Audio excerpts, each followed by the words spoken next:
For live. Okay.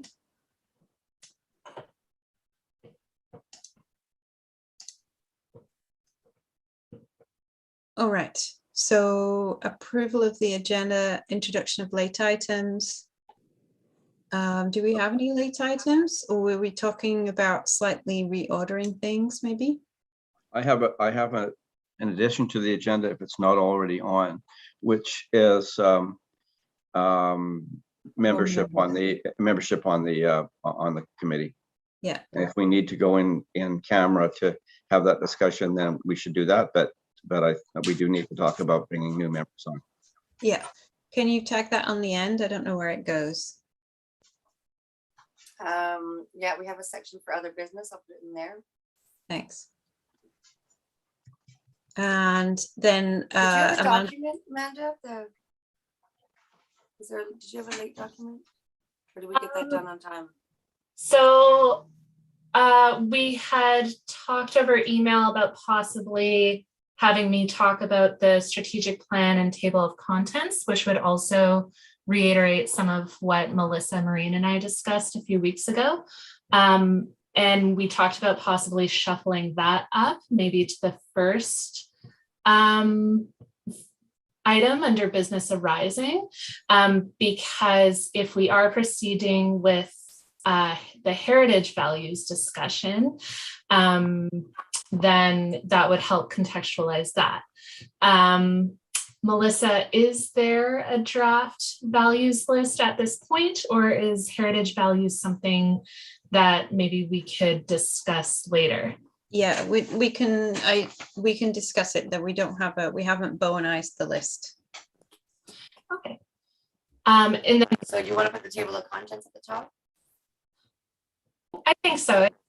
I think that might help with the logical flow of the meeting, as long as Melissa's okay with that. Oh yeah, yeah. Does that make sense to you, Peter? Mhm. Okay. Contents So after then, action items then. are we good to go then? So want to approve it as amended? You sound like a robot. No. That sounds bad. Oh well. Bye-bye for me. You guys. Okay. Maybe you I'll can let you. do hand signals.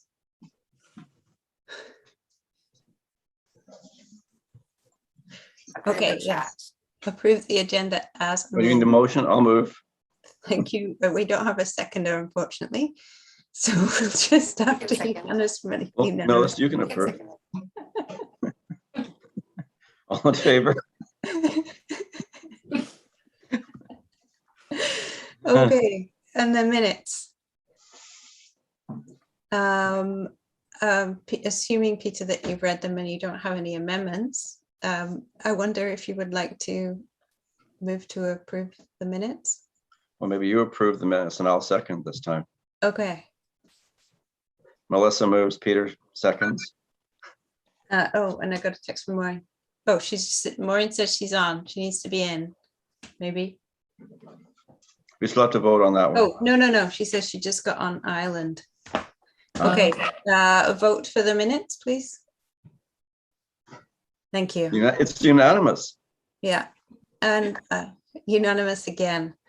No public comments. It's getting lonely in here. And review of the action items from the previous meeting. So here we are. Peter Vaisbord, list of questions. We did that. Revised draft of the heritage criteria evaluation form is done. Choose an awkward heritage resource. I did that. I don't know if Peter got the opportunity to do that. No. Collaborate with communications coordinator on signage design. That is in hand. I don't know if that needs to come up. Should that stay on the action items, do you think, for the next meeting, Amanda, or no? For the next meeting, if there's an update, so right now we're waiting on a draft mock-up. I'm not quite sure why it's taking so long, but yeah, we can keep that on for the next meeting. Okay.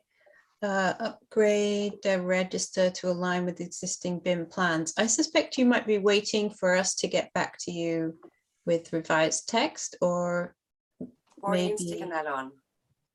Pardon? Maureen's taken that on? Mhm. Okay.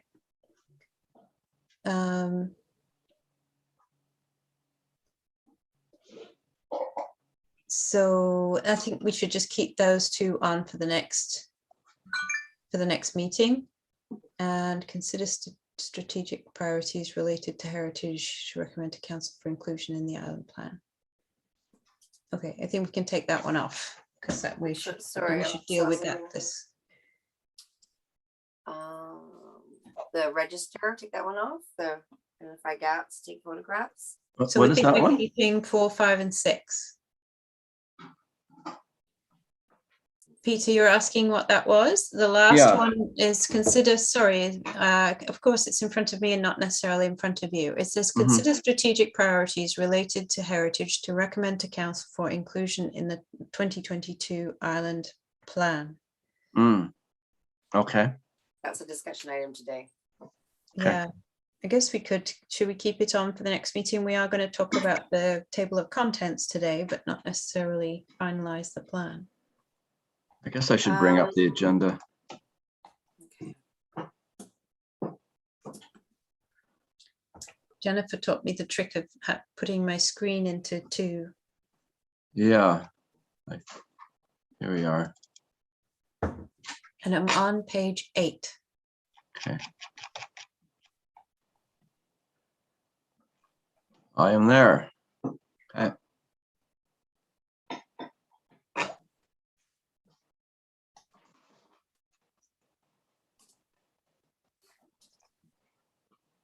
Okay.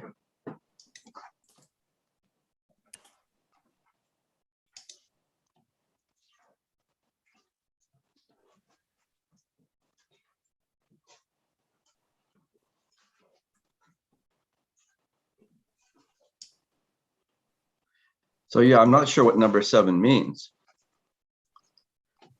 I think it means think about So what will in be the in the island strategic plan, plan.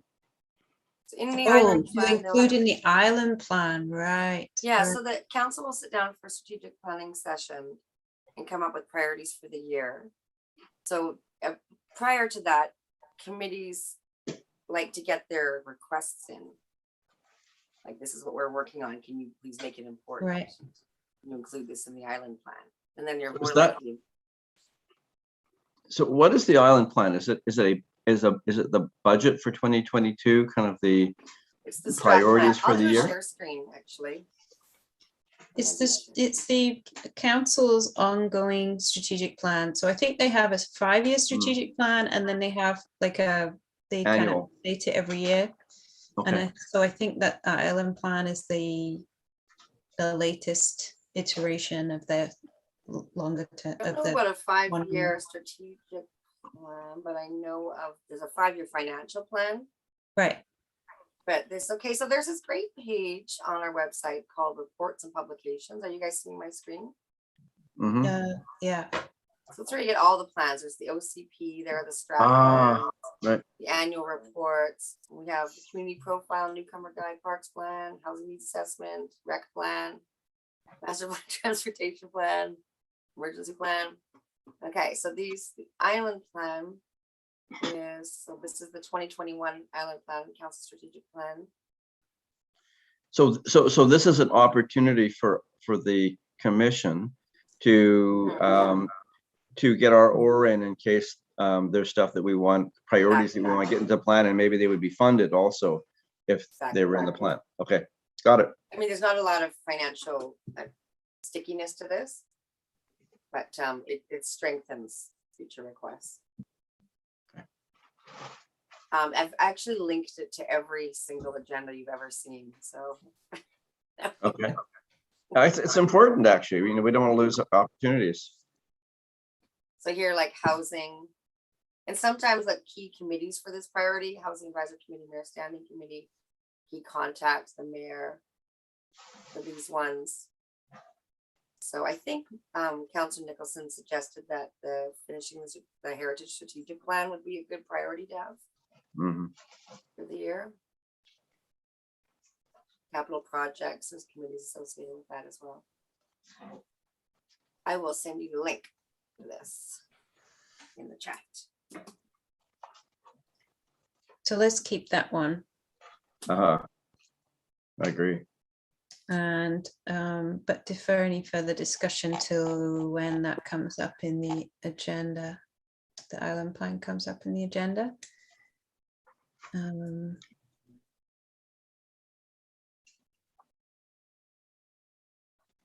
Which is 5.3, or it was. Okay. Okay, heritage values. I guess we're not getting wrong at all. So Steph, I believe we spoke about actually starting with the Heritage Strategic Plan draft of contents. About contents.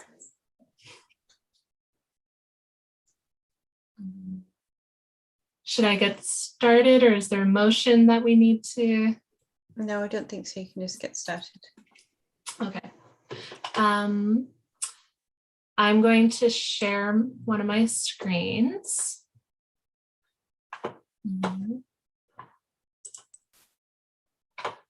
Are you able to see a PowerPoint presentation right now? Yeah. Great. So what I prepared is a very rough table of contents for the Heritage Strategic Plan.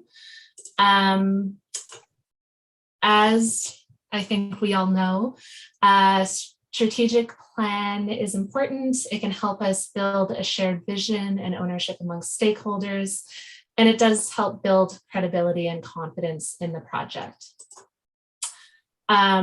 So in the context of heritage, strategic plan should be the roadmap to guide any decision-making and investments, and it's the overarching plan from which policy and programs flow. The long-term plan can provide the context and direction for resolving issues. It can adapt to change over time and should send out a proactive course to harness new and additional benefits. These are notes from a course on creating strategic plans that I took back in 2018 at UBC. Some interesting examples of strategic plans and guiding documents include the City of Surrey's Parks, Recreation and Culture Strategic Plan. So while this is not heritage specific, it's an excellent example of quality strategic planning that won Gold in Excellence in Policy Planning from the Planning Institute of BC, as well as the Respect for Diversity, Inclusion and Culture category of the International Association of Public Participation's Core Value Awards. Another good example of a strategic document includes the City of Vancouver's Heritage Program Summary. So while this isn't technically a strategic plan, it does include elements that would typically be included in a strategic planning document, including vision, goals, and strategic directions. I also reviewed a third document produced by the District of North Vancouver. They have a heritage strategic plan. The table of contents has a bit of a different format than what I'm proposing today, and it focused more on contextualizing heritage within the district, explaining what heritage and conservation are, and summarizing enabling legislation. So a draft table of contents that I've prepared for you today, it's pretty to the point, and I recognize that as a new staff liaison for the commission, you will likely have quite a bit of feedback and notes and comments on this. But I'm proposing that any strategic plan that we have begin with a 1 to 2 page executive summary, have some sort of introduction, which would provide context to Bowen, information about our population and location. This could be a section where the purpose of the plan and any applicable policy framework is laid out. So that would include the official community plan, Local Government Act, Part 15, which specifically grants municipalities the powers to create these heritage registers. Another possible section includes process. Typically, a strategic plan will summarize any community engagement, consultant recommendations, and acknowledge existing projects. So in our case, that might include the heritage register. Another component that would be included is typically some sort of section that outlines a vision and or values and or strategic priorities. So I'm leaving this purposely flexible, but there is typically some sort of a strategic section, either as its own chapter or in the implementation section. So another section that I'm proposing is an implementation chapter that will essentially include our objectives, any planning tools and policies that will be used in the short, medium, or long term. It can reference any forms and tools that might also be situated in the appendix. What I appreciate seeing is, implementation plans that look similar to our existing work plans, which may include tables with different objectives, indicators of whether a goal is short, medium, or long term. And the City of Surrey's Parks, Recreation, and Culture Plan provides a good example of this type of implementation section. A couple of questions. Do you mind if I just interject? In terms of the introduction, because this is a heritage strategic plan, maybe there should be a little bit of context also on the history of the island and how, it doesn't have to be long, but maybe just a short paragraph that adds to that context, in addition to population and geography and land mass, or all those things. And then under implementation, it might, you might want to talk about which pieces of implementation, like planning tools and policies, still need to be implemented, and do we still need to take something to council for approval, etc. So and then that can be part of the timeline of things that need to be done.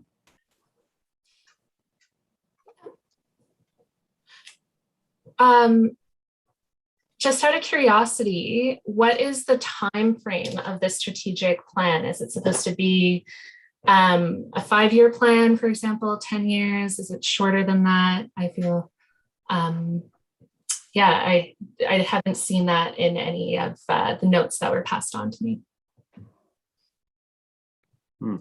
It's typically, so my impression of a strategic plan is they're usually longer term. So more in the work of 5 to 10 years. Maureen, welcome. Amanda was just asking what the time frame should be for the strategic plan. Or somebody was, Peter might have been, I can't remember who asked the question.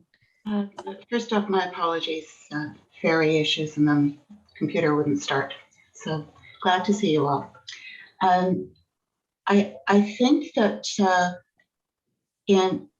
we were hoping to have this done by the end of this year, but that's unrealistic given staff turnover and delays.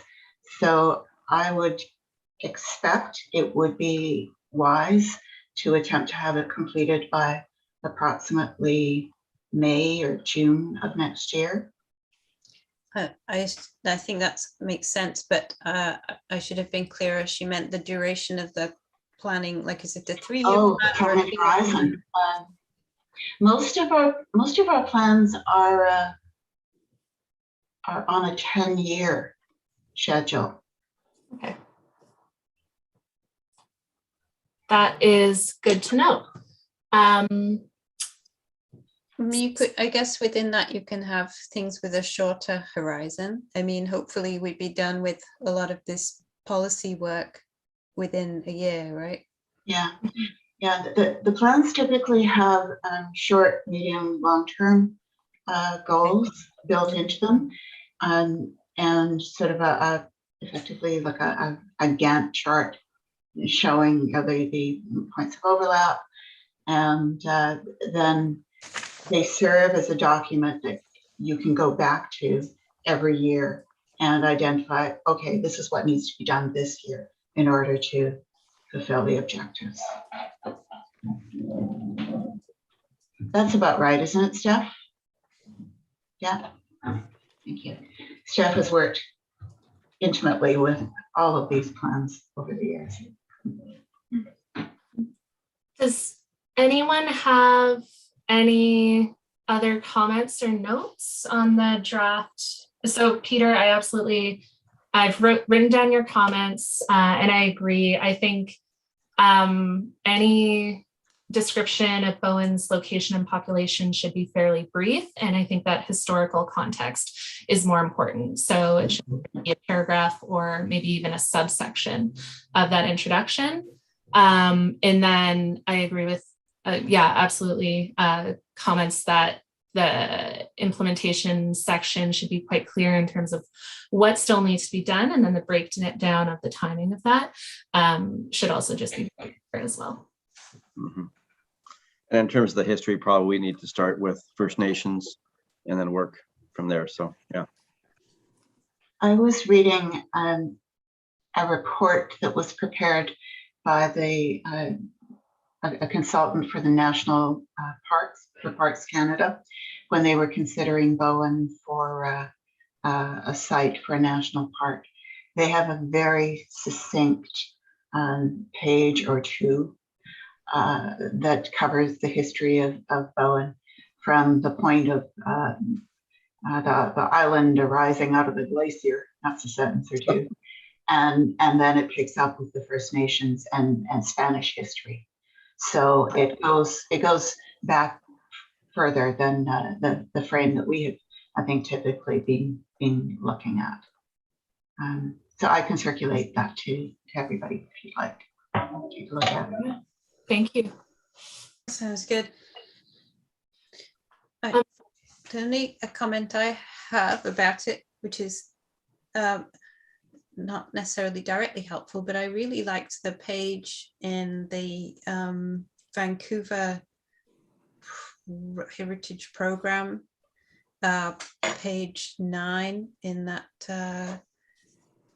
program. I think it was page 9. I'd have to look. I'm going to try to pull it up.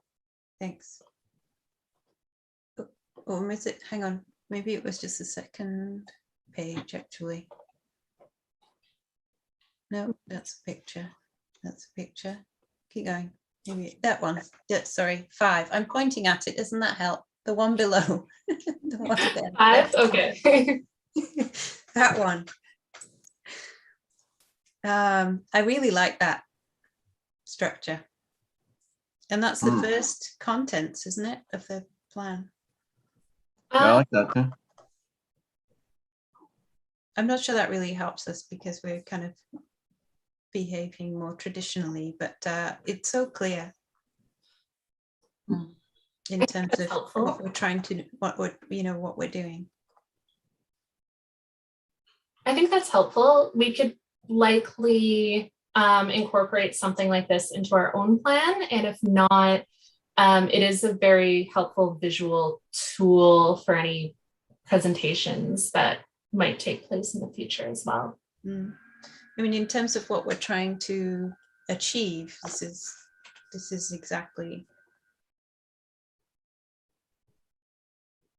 it. Could we run through those points and just see whether they actually are on our radar? Yes.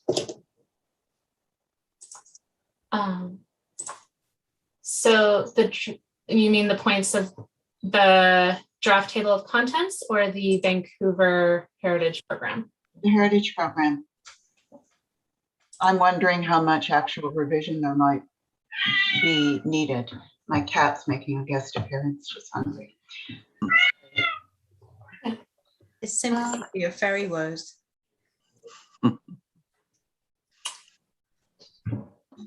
So wait, would you like to talk about it, Amanda? Or should Sure. we work through? Well, I could read through it and then we could discuss. I just want to be cognizant. I'll do it, but I think we should just be cognizant of time. But We've got a lot to get done today. yeah. Amanda, are you able to zoom in a little bit, because I'm finding it hard to read the type. Thank you. That's a lot better. Yeah, no problem. And then just center the image a little bit, or maybe I can do that on mine. Sure. No, you can't. Can. There's a, Anyway. She's the driver. Yeah. So community and land use plans and policies. So I believe that would include the official community plan and our land use bylaw.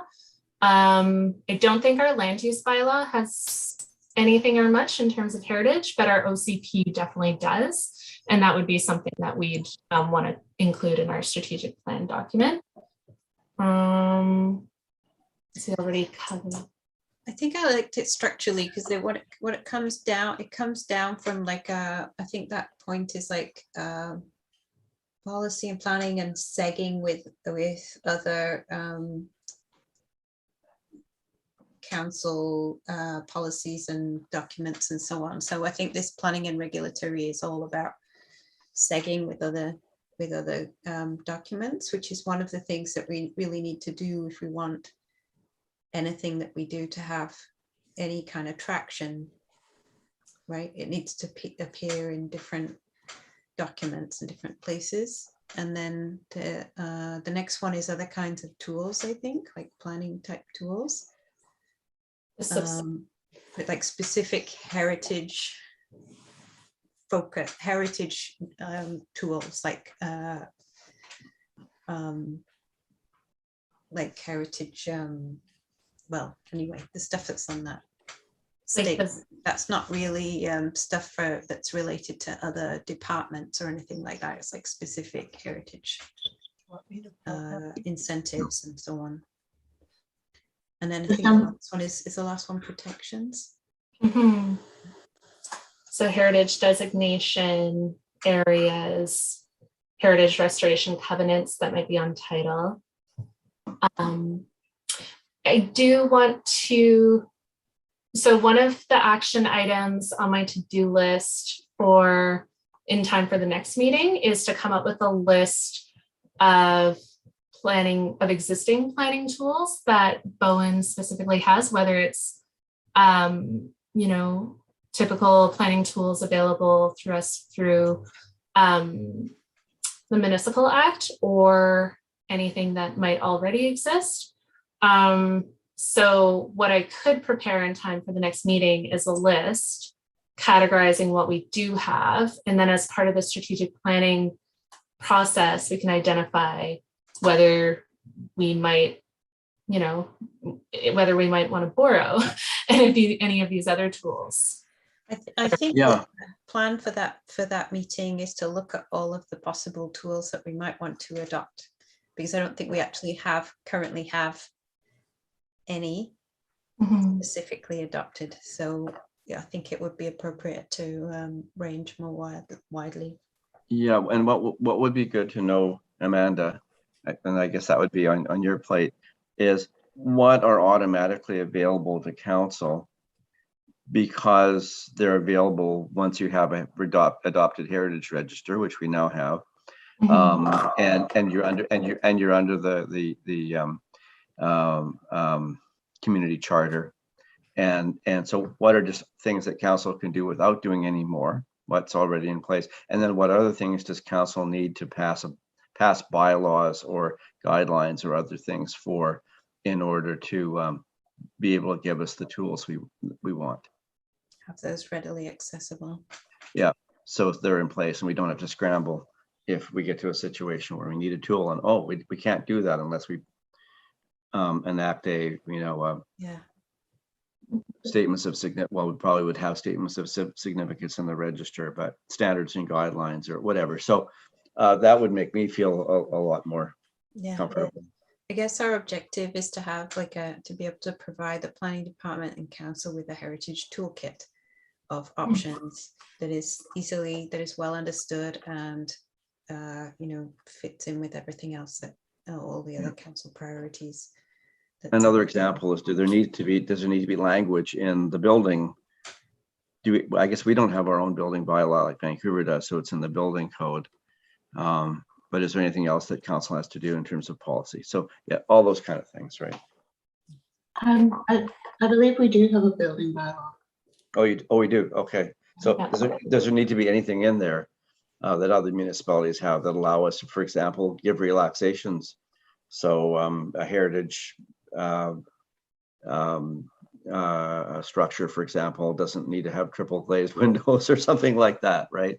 Has to replace. So that kind of thing.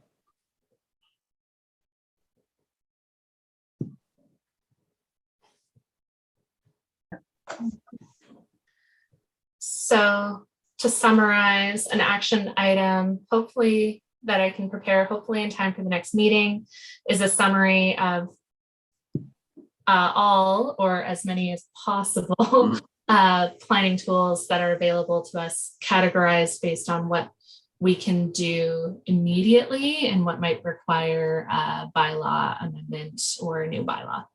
Yeah. Exactly. I'm wondering if did Don Luxton summarize those in his report? Yes, he did. Yeah. So that's probably more or less everything we need is probably there. So we just need to pull them into the strategic plan and have a timeline for having them going before council. Yeah. Okay, so then back to helping Amanda with this document. So any more comments about the draft table of contents? What are you thinking in terms of overall length, Amanda? Document. I'm not sure. My preference is to keep documents relatively brief, but I also want to ensure that all the information, that there's space for all relevant information. Do you have any recommendations or thoughts on that, Maureen or anyone else? I'm thinking 16 to 20 tops. I agree that short is better if it's to be implementable. And there's a lot of stuff I think that was in our last, I don't know if it's really a strategic plan, but we don't need the heritage register in there, for example. Mm-hmm. No, it can be a footnote in the plan. Yeah, it can be referenced in the plan. But yeah, 16. So we won't have a lengthy appendix or appendices. We'll just have it be a guiding document, and it should definitely be shorter than the island plan. So yeah. Okay. What I might do is, or what myself or Steph might do, depending on what else arises during this meeting, is we can make sure that this draft table of contents is shared by email. And then if anyone has additional comments, if you can share that with me over email, maybe in the next week. Does that sound good? Mm-hmm. Okay, great. I'm gonna stop sharing my screen. Steph, would you mind sending everybody a reminder, an email about that? Are you sending a new draft, Amanda, or just working off the one in the agenda? There's no new, we'll just work off the one in the agenda. Okay, so, and what's the timeline on that? We can accept comments for one more week, maybe. 1 week. Okay. I don't think I have any more comments though right now on that. I don't think I'm going to be getting in touch with you personally. So then the next item then is the heritage values, right? Yeah. So do you want to introduce that, Amanda? Basically, Peter, Amanda was saying that we ought to have these values, which we have a list of values, but they're not very specific. And she thinks we should have some that are more Bowen specific. So I'm actually going to share my screen again. Sorry. I anticipated that this might come up, and I appreciate having visuals in meetings like this. As I was preparing the assessment document, I realized that there was a section indicating that there should be, if there was any link to values identified in the strategic plan or historic context statements, then that should be incorporated in an assessment form. And so while there was a list of values, it seemed like we were treating the values similar to criteria or assessment criteria, when in strategic plans and in associated tools, there's often a little bit more structure and specificity to them. For example, in Fernie's cultural strategy, that again is more of a general document, but it is very heavy on heritage. They identified through community engagement, there were a number of values that were identified. That includes history and legacy, built form in the public realm, arts and culture, context, uniqueness to Fernie, and aesthetic value. And then they had a number of overarching themes, including the natural environment, mining coal, community, becoming a Fernieite, government and social institutions, recreation, adaptation. Then looking at the City of Surrey's Heritage Strategic Review Report, the report made an argument for values-based assessment of heritage resources, and indicated that, let's see what the precise wording is. They recommended that the city should undertake the development of a new framework in which the heritage value of each property can be more fully reviewed. This assessment framework should be values-based and serve as a guideline for determining which heritage resources should be managed. Properties on the Heritage Register should then be reevaluated using the new framework, which should include a thematic framework and historic context statements. A thematic framework organizes and defines historical themes that identify significant sites, persons, and events. And as part of the thematic framework, a historic context statement is developed that provides a framework for understanding and evaluating historical resources. To give another example of a thematic framework, I believe this is from Parks Canada, but I have the reference somewhere in my notes. They identified some thematic frameworks, including governing Canada, expressing intellectual and cultural life, building social community life, developing economies, and peopling the land. And so this just provides some direction in terms when it comes down to for example, assessing whether a property should be on a heritage register or not. The City of Vancouver's Heritage Conservation Program, which we looked at while discussing the last item, includes a vision. So their vision is that the Heritage Program recognizes that Vancouver is located on the traditional unceded territories of the Musqueam, Squamish, and Tsleil-Waututh nations, embraces heritage of the Indigenous nations and Vancouver's diverse communities, and enables stewardship of heritage resources across the city while supporting sustainable development. And then finally, I just wanted to mention that Donald Luxton's review of the Vancouver Heritage Register provided some thematic frameworks, including habitation, economies, governance, society, and arts, as well as 8 historic context statements, which are available online. And what I could possibly do after this meeting, maybe Steph, maybe I'll just send the update. I can share these slides with you so you can look at all the materials and the links. But to circle back to Melissa's item on the agenda, at some point, we might want to consider either identifying some sort of vision or Bowen specific values or themes. And with that, I think I'll pass things off to Melissa. Yeah, I think a vision statement might be helpful.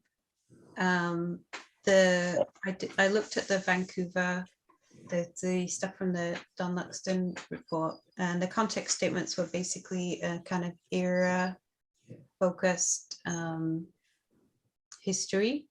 So each statement is a period of history. And then the themes are actually quite general. And I made a few notes about what fit under each of those themes. What I'm not sure about is how we move forward with what we have. So on what we have is the list of heritage values, which I cribbed from various sources on the internet way back when, can't remember when that was, which included things like aesthetic, cultural, spiritual, symbolic, historic, scientific, industrial, and community. So we could, and none of them are specific to Bowen. So I'm not sure what we would be, what is the output of this discussion? Do we have to have a theme and then describe it? Or we could possibly, if other members of the commission want to speak to this more, please go ahead. But an idea is we could possibly table this until the table of contents is complete, and just maybe eventually get in the early part of 2022, perhaps try to collaboratively write or create something through a Google document or something like that. But Maureen, Peter, what do you think? Well, just I find it very hard to try to write a document in a meeting, you know, try to by committee, and so probably some collaborative editing process in a document, some kind of a shared document like a Google Docs would probably be helpful. And the other thing, I guess, there's a lot of there's a lot of different ways of structuring these value statements and frameworks, so it might be a bit of, I guess we'd be relying on you to start us off with one that seems to work the best for Bowen. It sounds like we already have something from Don Luxton. Maybe we pull some of the content from the other ones in where it looks like we might be missing something.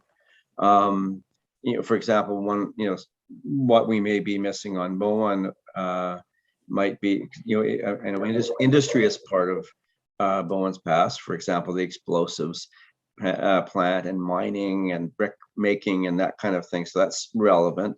But one thing that maybe isn't captured is the history of Bowen's strong role as a tourism resort community. The Union recreation. shares that, and Yeah. that would be a key theme, I think, for Bowen that you wouldn't Yeah. necessarily have with some other ones.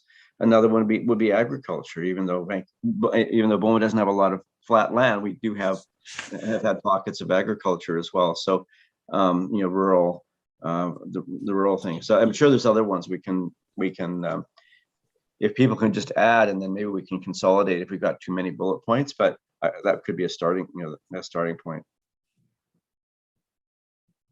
It did strike me that the purpose, and especially in the Vancouver document and in the others as well, that the purpose of that structural way of looking at heritage is in part because the cities are very, very large, and they have and they have lots of sub districts. So they want to find a kind of consistent tool, a consistent framework that can be applied as uniformly as possible across the whole area, to make this decision making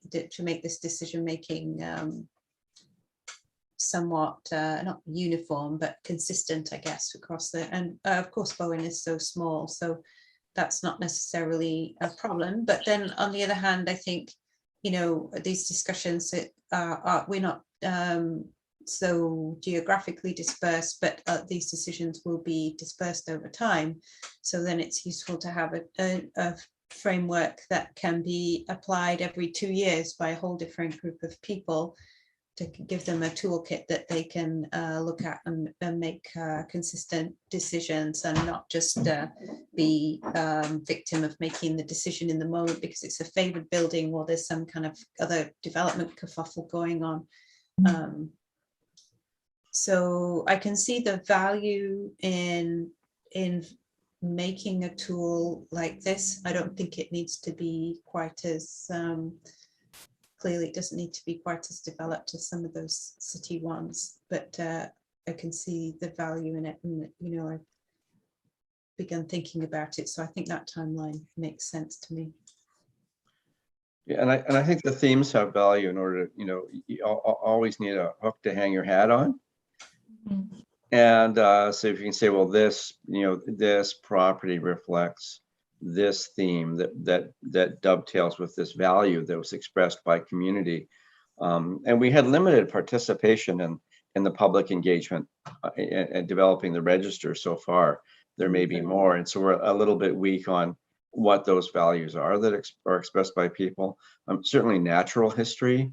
In Vancouver, you look at categories around the landscape as opposed to structures or monuments, but on Bowen, probably the broader category of natural history probably would resonate for example OPA as a and there, I'm sure there's others, but those are examples. So yeah, I think there's some value in this exercise, but not getting too much in the weeds.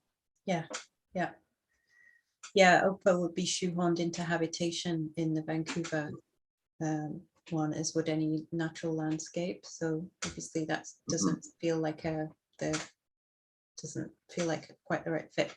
Anyway, I think that's a plan and I feel happy with that. The other thing about it is I've heard people talking about updating the OCP, and I've no idea whether that's just fantasy or reality, but if that does happen, then it would be good to have all this. I think this would be a framework like this would be useful for when they come to update the heritage section, which is, I would say, could fairly be described as rubbish at the moment. So yeah, I like the idea. Okay, what's next? Oh, one other thing I just wanted to yes. sneak in. One of the issues that we may find on Bowen is and it arises in other places, and that is usually something that considered to have value has more value if it's more publicly accessible or visible. So for example, interiors are generally given are kind of lower on the preservation scale than exteriors, because you can't see an interior unless there's public access to it. So like a private home unless it's really something really special like Highcroft in Vancouver or something where you designate those interior features. And so that may be an issue in on Bowen, where so many heritage resources, sites could be, down long driveways that are on private property that you can't see from Grafton Road or Mark Gardner Road, but yet they're important to the history of Bowen. And so we need to think through how that's going to work. I think it's going to have to work differently here, because so much of the heritage on the island, once we get into private property, is not obviously visible. And maybe it's around, covenants with, or agreements with owners as part of heritage agreements, that sites be made available to the public, to be seen by the public, on PPP tours or some, kind of whatever. But I'm just flagging this for some thought going forward. Okay. Next is the heritage assessment form, which we mentioned earlier. Amanda, do you want to, you're down to introduce it, but it was in the agenda and we did talk about it last time. I had a go, I filled out one of the things. So do you want to introduce your topic, or? Yes. I revised the Heritage Resource Evaluation form based on feedback and notes from the last meeting. I did revise it as a fillable form. However, my intent is that once it's finalized, I can create a print ready form that won't have any of the boxes. And then we could also have a digital form for staff to fill out. It's just a little bit easier to work with the digital format. Again, this is a draft evaluation form. I'm expecting that there will be comments and notes. And yeah, maybe what might make sense is for me to share my screen so we can go through it, and Steph and I can make notes on any feedback that we receive.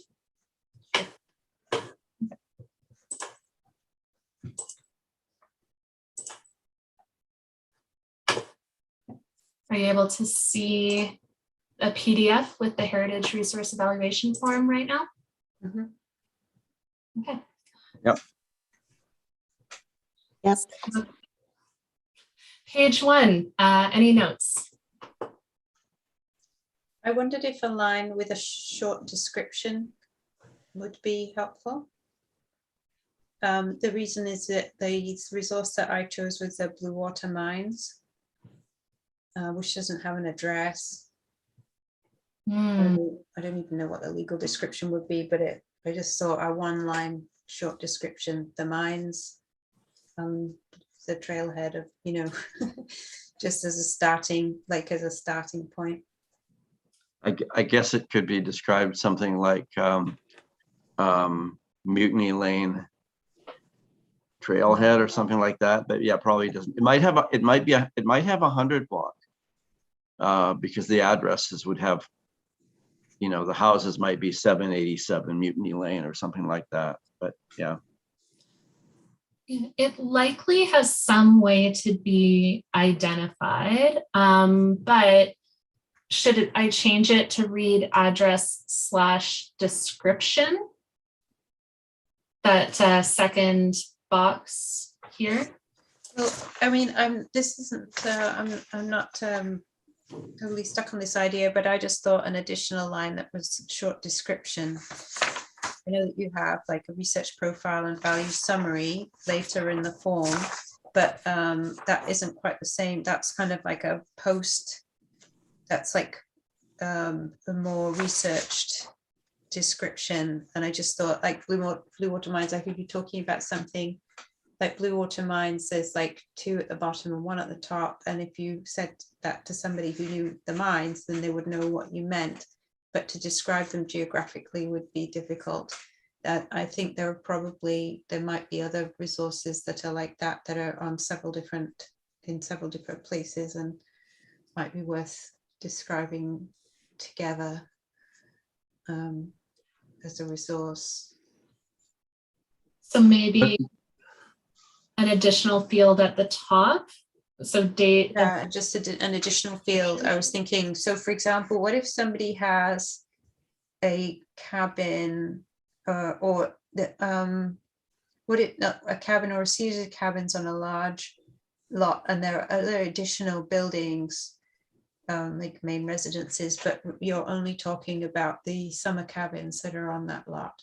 So you could say the summer cabins on the such and such property, for example, and then it would be relevant to say these cabins were family cabins from the 1900s or something, just so that people know what you're talking about.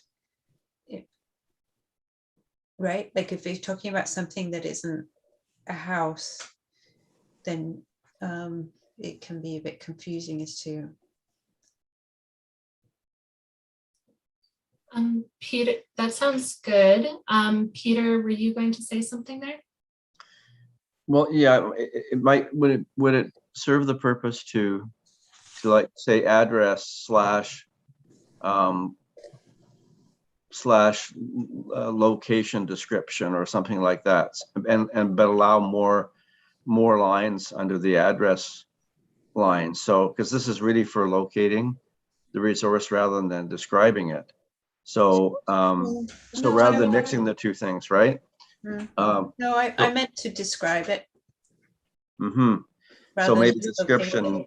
so that there's probably somewhere else where there's a description of the resource. So if this is just to say, like if there was an address 567 Rucroft, there would be a description of what's on the site somewhere else on that form, is there, or isn't there? I can only see the top part of the form. No, there's a research profile and there's a value summary. So for example, what if you were I'm just kind of pulling examples out of my head. What if it was like, I don't think you would want to really preserve this, but the paddling pool footings on that lot, right? Like it's more specific. You're not thinking about the whole lot. You're not thinking about anything else on that lot. You're only thinking about that particular resource. So I just like a one or two line description to summarize what exactly you're talking about. Like, okay, so there's two things here. If the site doesn't have an address, then there needs to be a way under address to give some kind of descriptive location of what the site, what the lot is of the site. So that's one thing. And then I agree. Then maybe a second line under that saying something like additional description. It's not a full description because it's not a statement of significance or anything. Yeah, just a but short it's just saying, description. For example, I believe we went on a tour a few years ago where the heritage resource wasn't the main house, which is a modern house, but it's an old cottage down by the water. Or another example would be the Moonwinks kind of gazebo structure that's on the property, but not. But so the address alone wouldn't tell you what we're looking at. So yeah, I agree. We probably need some line that says that so we know they're referring to Moonwinks, whatever at near property line, blah blah blah. What one portion of the site. Yeah. I get your point. Yeah. So I'm thinking in between resource name and address, I can put a few, there can be another field for a short description that's a few lines long. Or even just one line. I mean, I think brief is good. Okay.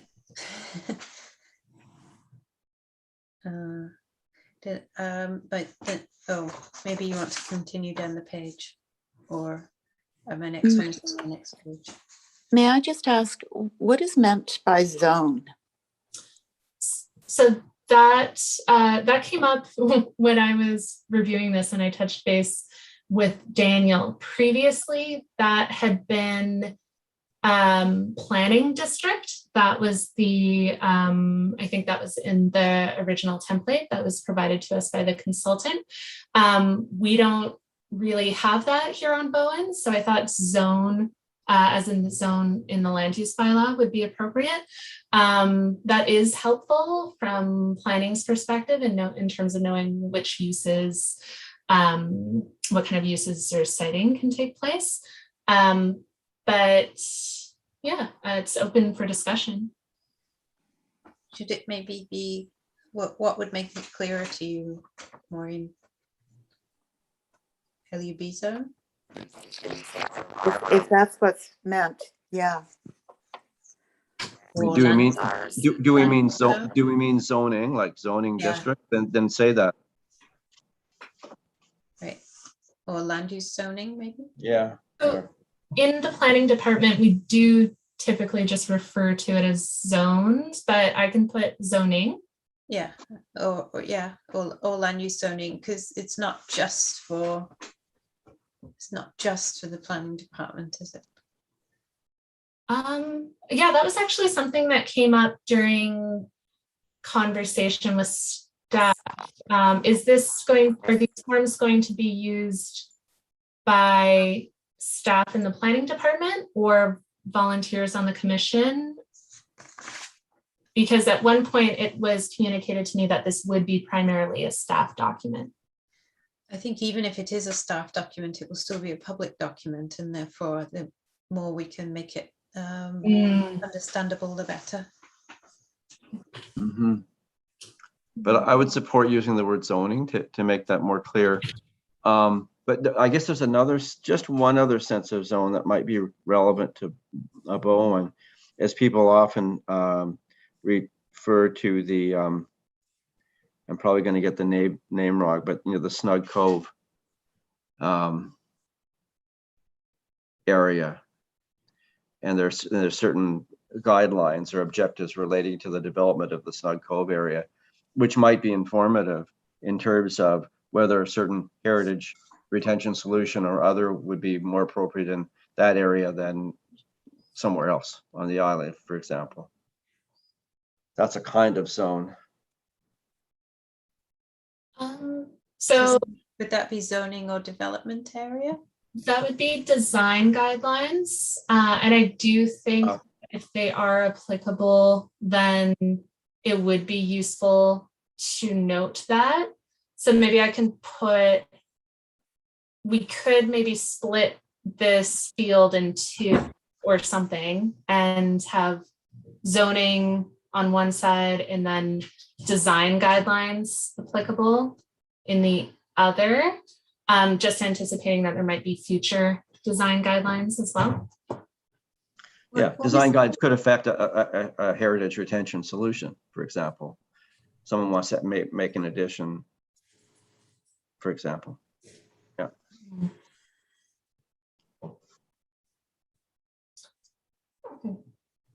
So having some sort of field addressing design guidelines.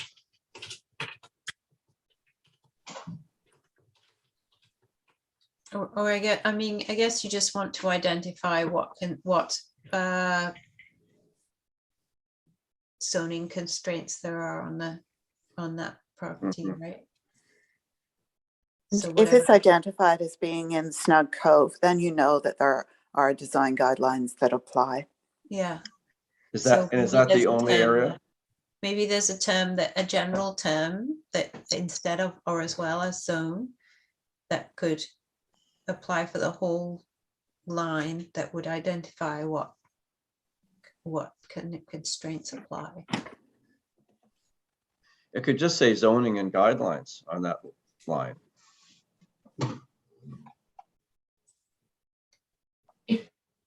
It could, another option would be simply because in theory, if someone had a development permit or building permit application, they'd check our land use bylaw. So I'm wondering if neighborhood is possibly more relevant to this form than zone would be, but what do you think? I don't think the neighborhoods are strongly established. I don't think they're recognizable to people. I heard that a certain neighborhood map drew some controversy a few years ago, so, okay. There is a term context, zoning and context. I don't know if that's helpful. Throw that out.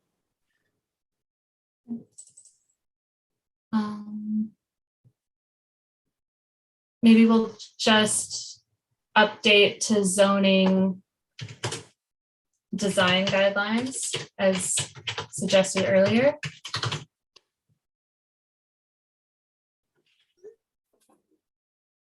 This could be useful going forward because there may be other areas of the island that do end up over the course of time having specific guidelines or objectives, or even in the OCP. And so we want this to be broad enough to be useful going forward. Exactly. Okay, moving on. I noticed that field at the bottom about equity seeking groups. I'm assuming that that's the current term. I know what you mean, but it's not a term that I've come across before.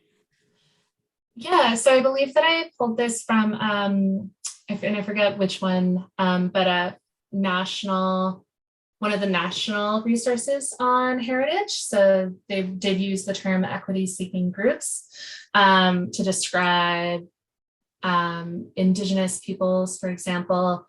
And so for this, I thought it would be simplest to just indicate yes or no, and then include any notes if applicable, recognizing that equity seeking groups itself,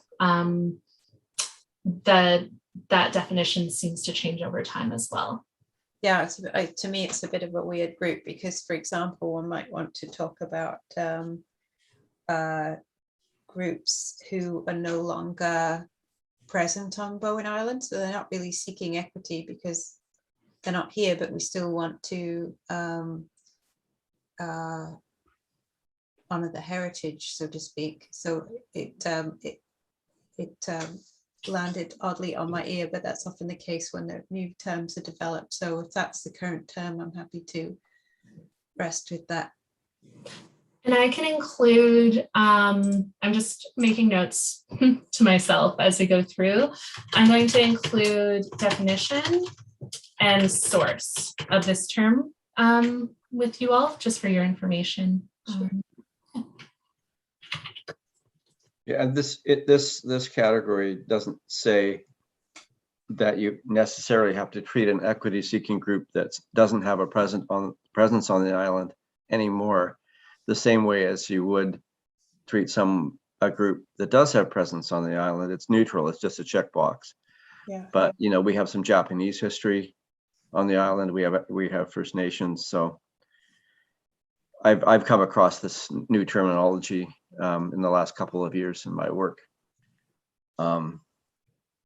It's got the benefit of being a catch-all.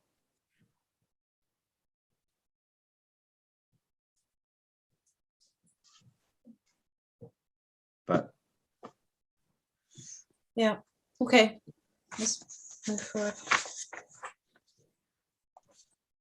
I just had a question. It says contemporary photo. Is that an old photo or a new photo? I always have that trouble with contemporary. I can never figure out whether it means now or contemporary to it being built. That would be, so that was a term provided by the consultant. I believe it would be now, but yeah. Not having, here you agree? Yeah, because I think in this context, the word historic would refer to period photos. Mm-hmm. Yeah, I think you're right. I see in the additional images field, then it also has additional contemporary photos, comma, historic photos. So I infer that the first one means now. And the second one is an opportunity to put in further, including historic photos. Why don't we just say current photo?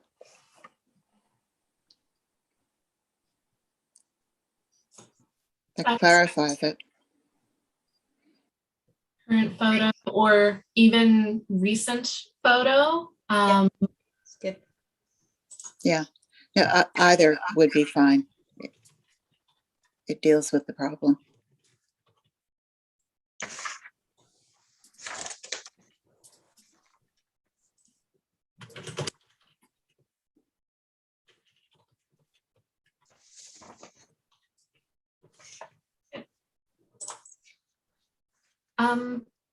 I realize there might be quite a few notes on this, but I'm also looking at the clock and it's 6:26, and I know staff has a meeting right at 7. I just wanted to note the time, I guess. My only other final comments were that in the significance criteria, 2 of the sections have more than one criteria, and it wasn't immediately obvious to me whether they were ors or ands. I assumed they were ors, but it wasn't obvious to me. Sorry, is it this section, the integrity criteria? No, significance criteria. Yes, right there. And you were wondering about the use of the word is in, sorry. No, so this says the resource is an important historic development, blah, blah, blah, blah, blah, full stop. Then the resource by virtue of its location. And it seems to me that those are ors. Same with the tangible, like it can be important in demonstrating these values, or it can possess uncommon, rare, endangered aspects, or is it supposed to be an and? Does it have to fulfill both criteria? Or one of those criteria? So for My instance, guess the is it's or. mines, yeah, I would have thought so. The mines do not demonstrate an aesthetic characteristic of anything because they're just holes. I guess maybe plausibly construction, but they are a rare example of cultural history in that they're. So I just wasn't sure if they were ands or ors. And that's it, then I'm done. I don't know Did you if mean anybody else- did you mean between the first sentence and the second sentence in the Yeah. under contextual? Ah, okay. And under Yeah. Yeah, there's no or written after that, so it's a good question. So I believe this is still the original wording from the consultant. We can do to make this more usable is clearly include the word or in between the 2 sentences for contextual and tangible. Yeah, I think that does it.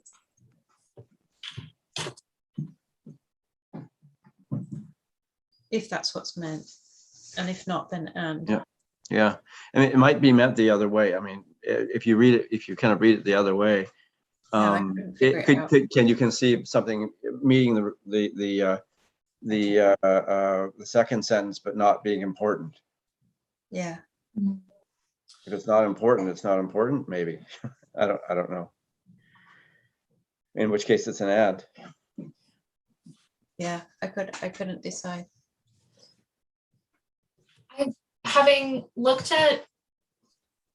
read through the version that we received from the consultant quite closely earlier on, I think that, it's left purposely broad in some ways so that we can adapt this to suit our own needs. So I think it can be whatever we want it to be, and whatever we think is more appropriate. Maybe it deliberately doesn't say and or. Yeah. It's just 2 kind of freestanding statements, right?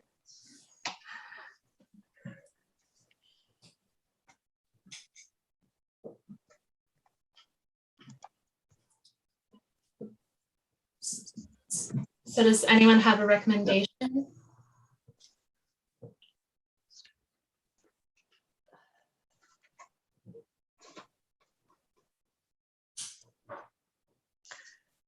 if we leave it as is without an and or an or, it can be interpreted as the case arises. Or excluded, that's the problem. Yeah, yeah. We could also, Or would give the greatest flexibility. If I we're think looking so. for flexibility, then maybe we add or. Yeah.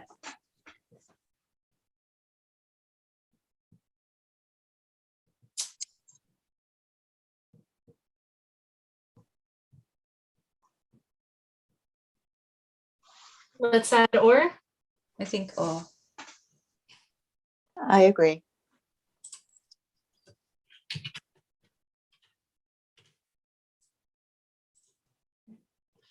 Does anyone else have any comments? There isn't anyone else.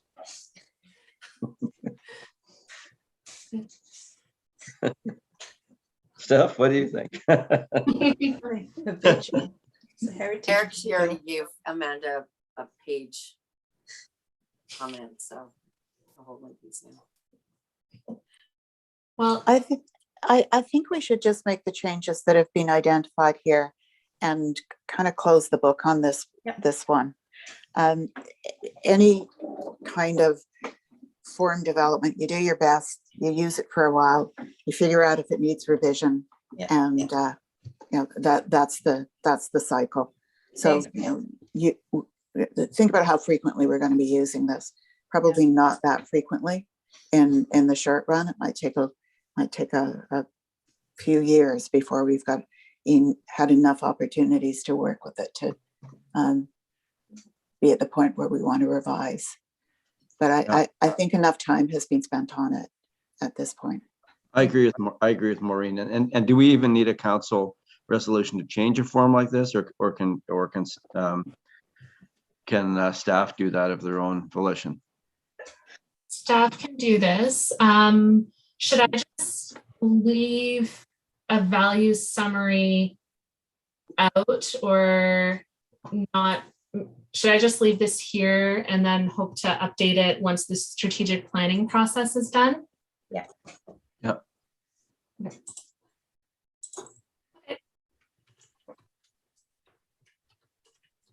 Great. I'm going to stop sharing my screen so we can move on. So just, can we do a little vote on this so I can keep it in my tracker?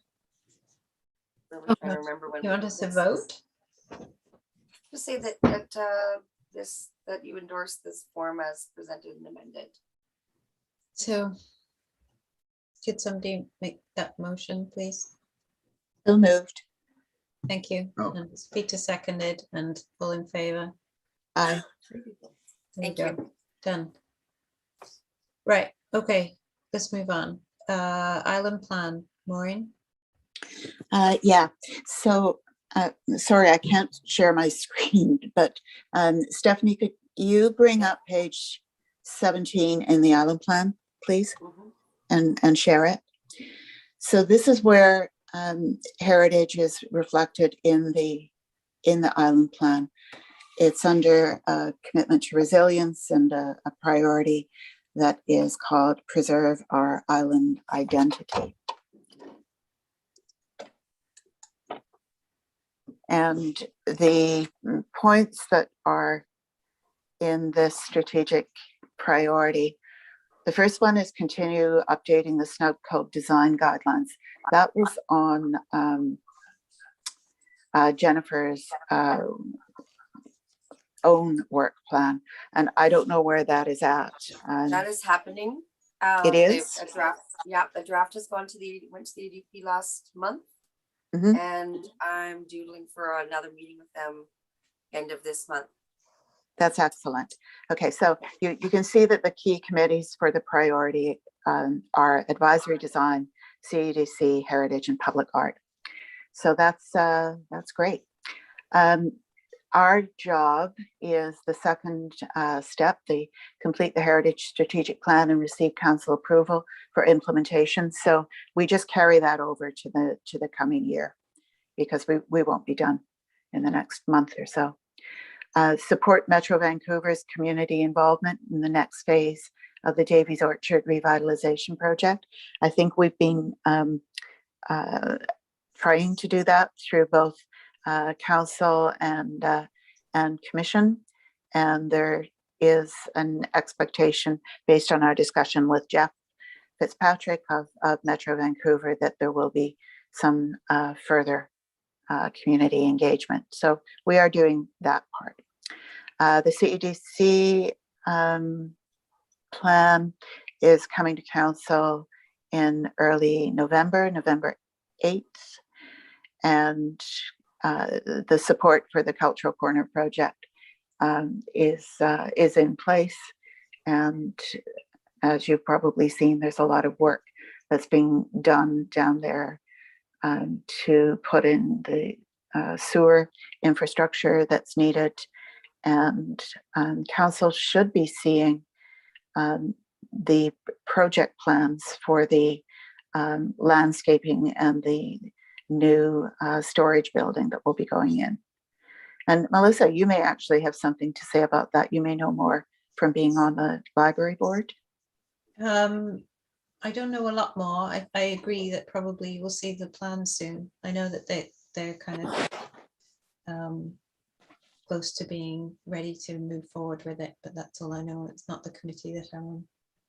Okay. We meet So, on Wednesday. so in terms of the job that we have currently that's carrying over, it's that that second step to complete the plan.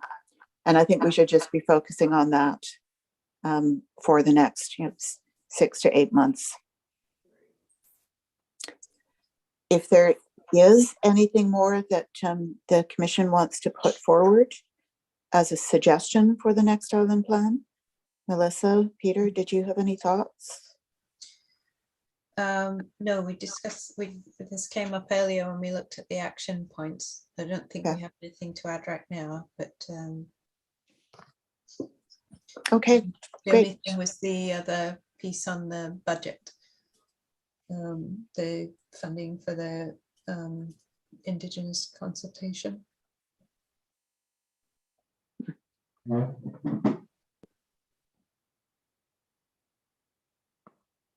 Okay, so I don't think I have anything more to add here. Yeah, and I'm assuming that inclusion of those 3 items in the 2022 plan implies budget that might be needed to implement. Not necessarily. No, and I'm not sure what the discussion was. There discussion earlier of the budget? Well, there's only that we for the last couple of meetings we've been talking about needing budget for this, for potentially needing budget for Indigenous consultation, I think, and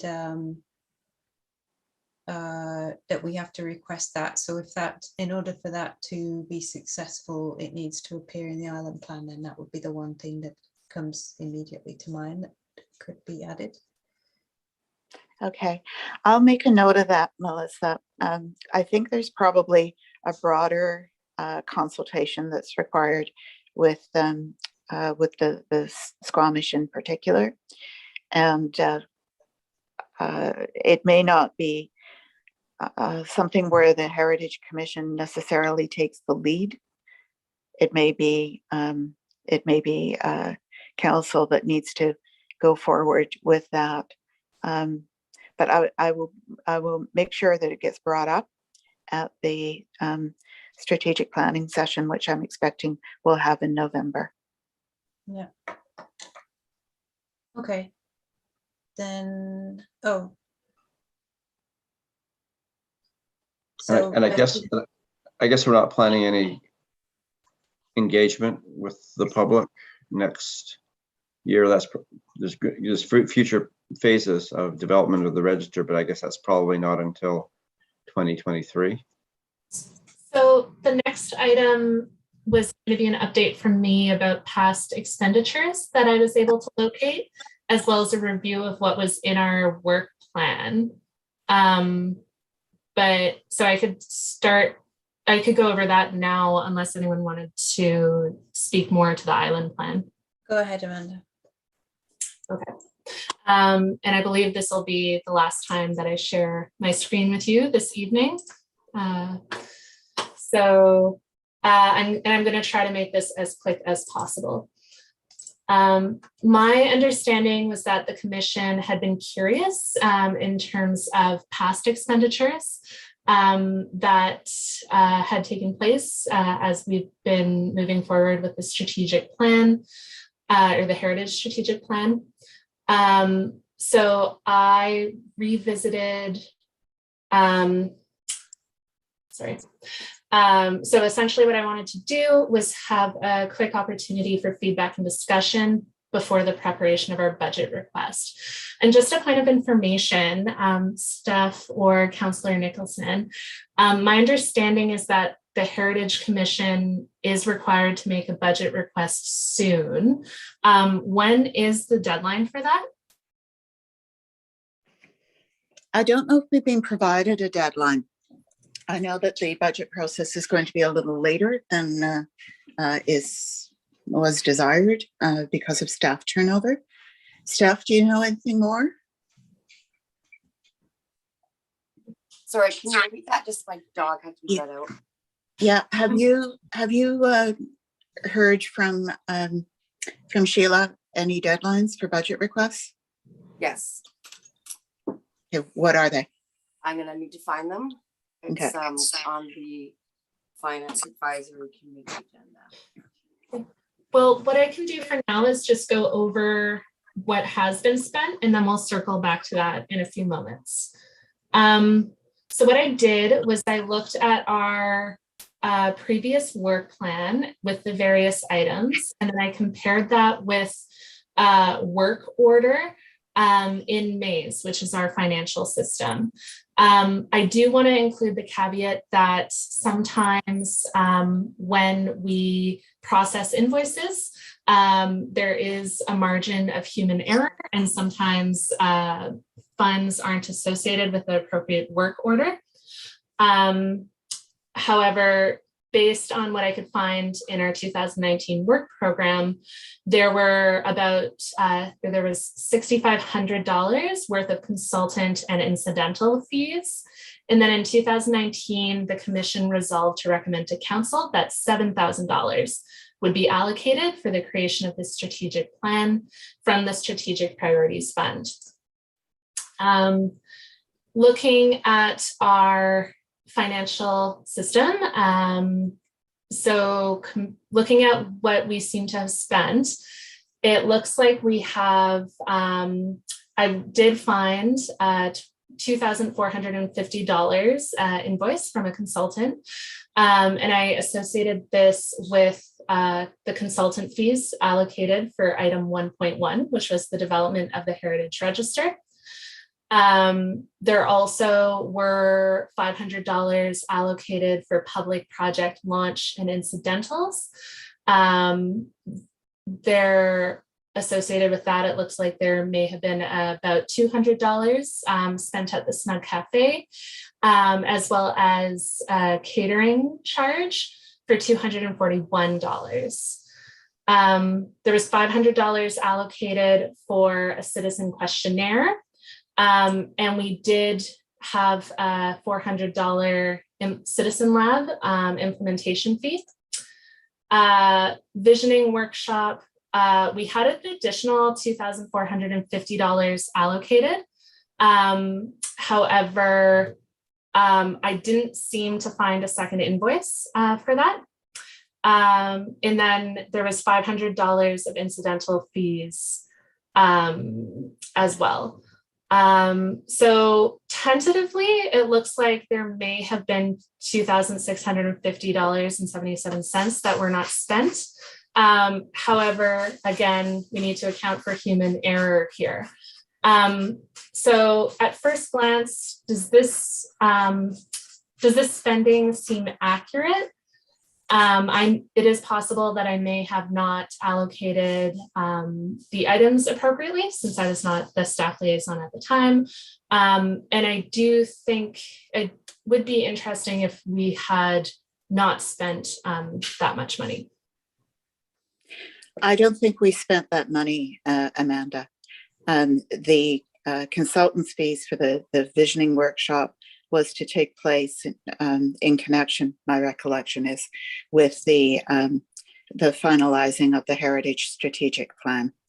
And I think that if there was any human error involved, it would long ago have been caught, because these expenditures are from, 2019, 2020, and the audit process would catch any problems. So I think that we have not spent that money. However, our budgets typically don't carry over from year to year. And that's something that has been allowed from that initial allocation that was granted. And personally, I think that what we should be asking for is to retain the funds that we have not spent that have been previously approved. Okay. Melissa, Peter, what do you think? Yeah, that sounds reasonable. Yeah. Okay. Sounds good. And your cat agrees. My cat agrees. He's also telling me go to the general store and buy cat food. Oh, Before it Okay. closes. oh my God, you're making my dog bark. Okay, that sounds good. And then, yeah, we had a revised work plan that had indicated $3,500. $1,000 of that would be for Heritage Week incidental costs. Yeah. Okay, so So, we will need a recommendation for this one to ask council. so with the Money? that latter, the work plan with the 3,500, then does that 2,500 contribute to the 3,500, or is that a separate ask? I think probably the former. So we essentially have, so the $1,000 for Heritage Week would be additional, but it does look like we have about $2,600 of unspent money. Could you show me that the work plan one again, please? Thanks. So this is the cost estimate from this year without any staff or Councillor Nicholson or Heritage Commission hours allocated. Yeah, and I think that strategic plan line 1, I think that is that consultancy fee that we were just talking about. That's like for the Indigenous piece of the, if I remember correctly, the consultation around that. I can't read the numbers because they're too small.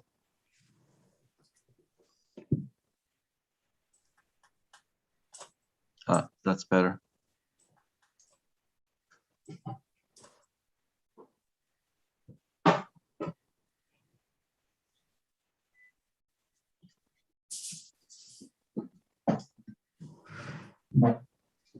So what's the number you're asking for?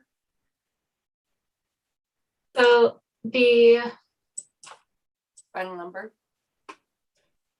total number would actually be, so I was looking specifically at the strategic plan while preparing this. So actually the total number for strategic planning and all other activities would be $5,850.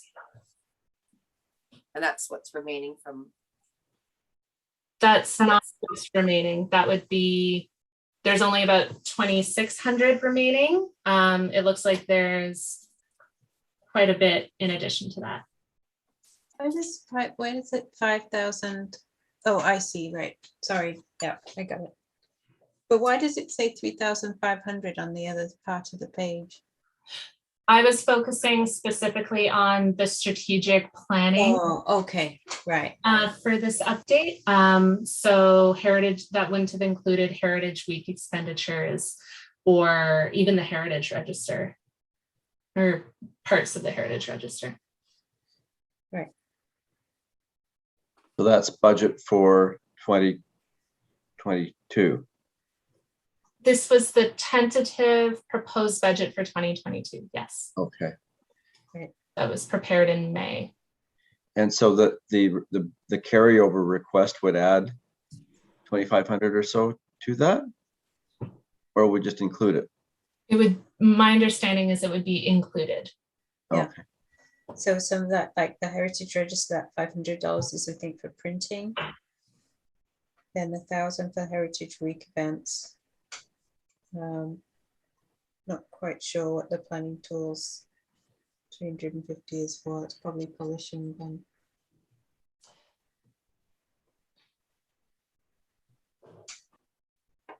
So I just have the recommendation I'm crafting is that the Heritage Commission recommend that council approve the 2021-2022 Heritage Work Plan, and that council direct staff to allocate $5,850 to heritage activities within the planning department. Okay, Maureen, what do you think about that? We can give it a try. Good answer. I need to go. Yeah. Yep. So I will move that. Can I have a seconder? I'll second it. Okay, all in favor? Aye. Aye.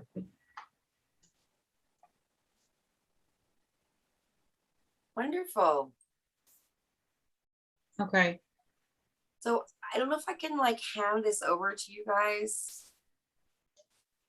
You can keep the room for another 5 minutes. I just need to get ready for the Parks and Trails meeting. Yeah. Do you want to try? Okay, but then I need the room back and like we've only got 4 minutes. Okay. Okay, thanks. It may just make more sense to end the meeting at this point. Okay. Well, okay, maybe we adjourn. We do have another meeting in November, I think, booked. Mhm. Yeah. November So- 25th.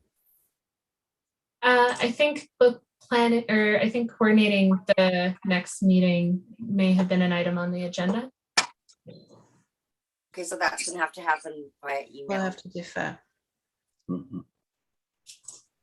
Okay. One thing that would be great to be able to do at the next meeting, is just have a recap of our walkabout with Metro Parks. I was kind of hoping we'd have that at this meeting, and Yeah, also That talk is about, on the agenda for this meeting. We just ran out of Yeah. time. we just ran out of time, and how we're going to relate with them going forward. And again, then membership on the committee needs to be on that agenda as well. So Yeah. Okay. So maybe we should reconvene sooner rather than later. All right, then I think with that in mind, I'll make a motion to adjourn, I guess. Thank you.